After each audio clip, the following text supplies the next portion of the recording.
Hello, welcome back. So today we are going to discuss the research outline, and basically this is just an introduction to research. So let us go on with the discussion. The first part will be the definition of research. So breaking down the definition of research, we can see that this is a conjunction of two words. Re meaning to repeat and search meaning to look for answers, solutions, including recommendations. So why is there a need to repeat what is already being done, which is searching? So repeating is an action that connotates validation and to make sure that what has already been discovered is valid and correct. So in the process of research, this is done in a stage wherein we will be discussing further as we move on to our modules. So the definition of research is a scholarly process geared towards exploring and identifying resolutions that addresses the research problem. So a research basically is divided into two parts: the research problem and the research solution.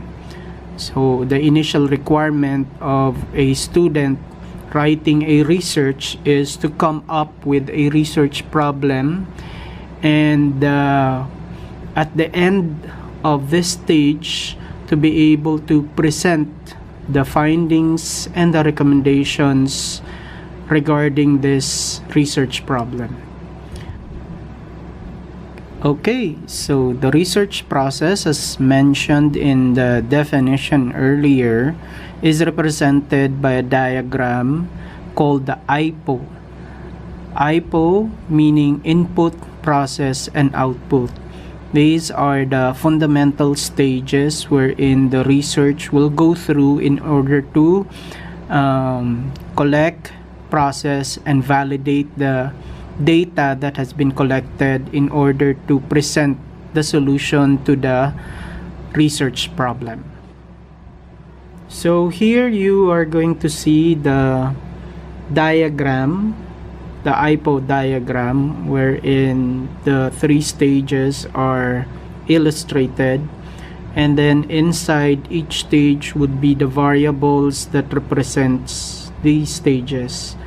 So the input stage represents data gathering, preparation in gathering the data, which includes the validation of the instrument, the creation of the instrument, and then after that the distribution of the instrument. So the process refers to the action undertaken in order to collect, process, analyze the data that has been gathered. The output would be the final result of the processing. So the findings are included in the output, recommendations, and conclusions. So how do we differentiate quantitative from qualitative?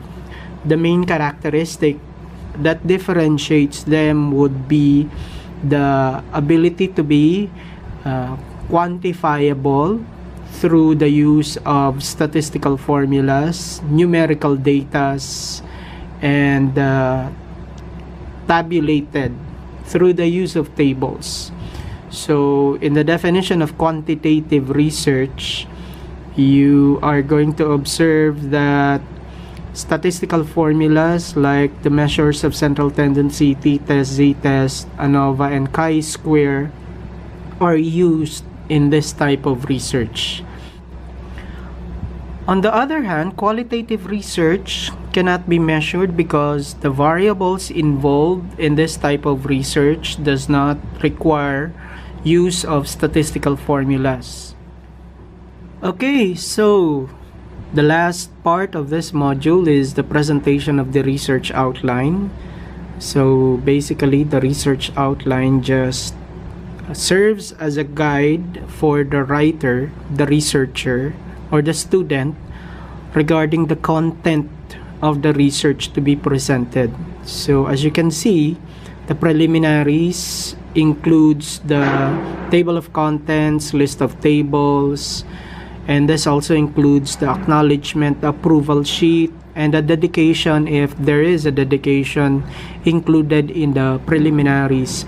And then the main body of the research is from chapter 1 to chapter 5 with their respective titles. So make sure you get all of the titles right for every chapter in your research. And then after chapter 5, you have the last part of your research, which includes the bibliography or references as used today in one of our universities, appendices, which includes or contains the documents used in your research, including the instrument, the letter, permission letters, and the tables.